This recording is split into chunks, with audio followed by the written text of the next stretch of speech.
Hello, नमस्कार. चला, आणि त्याच रेसिपीमध्ये तुमचं स्वागत आहे. आणि आज आपण बनवणार आहोत महाराष्ट्रीयन शिरा.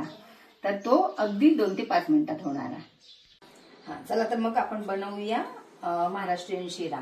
तर आपल्याला काय करायचं आहे, थोडंसं तूप घ्यायचं आहे, 2 ते 3 चमच तूप. आणि हे 100 ग्राम आहे. आता कणिक आहे ही 100 ग्राम. तशी 1 वाटीने घेतलेली आहे मी. आणि ही मस्त आपल्याला गुलाबी होईस्तोवर भाजून घ्यायची आहे. हे बघा, अशी छान पटकन कमी फ्लेमवर, लो फ्लेमवरच भाजून घ्यायची आहे.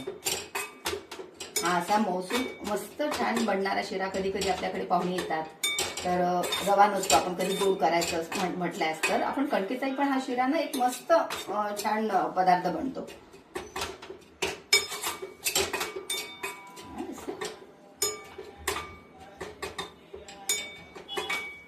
थोडासा मध्ये मध्ये गॅस आपल्याला जर फास्ट करायचे असेल तर मोठा गॅस केला तरी चालते.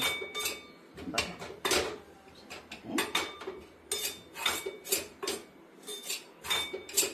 पण सतत परतवत राहायचं, म्हणजे कधी कधी कणिक करपून जाते.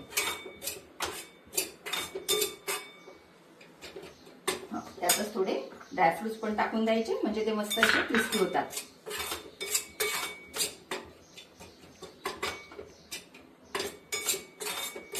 बघा, असा छान आता सुगंध पण येत आहे मस्तपैकी खमंग. आणि कणकेला पण बघा रंग येत आहे, मस्त लालसर रंगावर भाजून घ्यायची कणिक.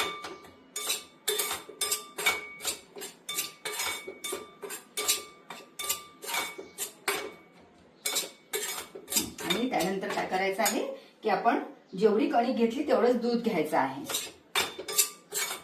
आधी कणकेत दूध घालून घ्यायचं.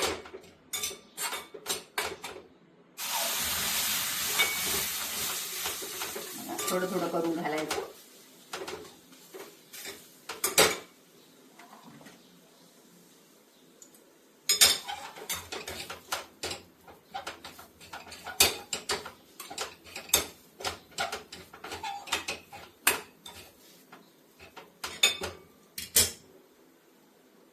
आणखी मला असं वाटत आहे की थोडं लागेल दूध.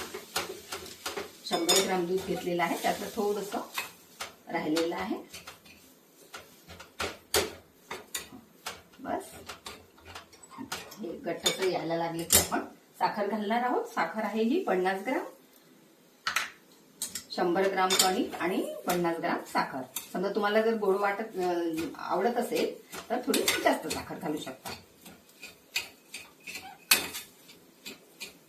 साखर विरघळेस्तो आपल्याला ही कणिक जी आहे ही मस्तपैकी भाजून घ्यायची, पुन्हा परतून घ्यायची. या प्रकारे. आणि थोडीशी वाफ काढून घ्यायची, म्हणजे काय होते की साखर पूर्णपणे विरघळून जाते.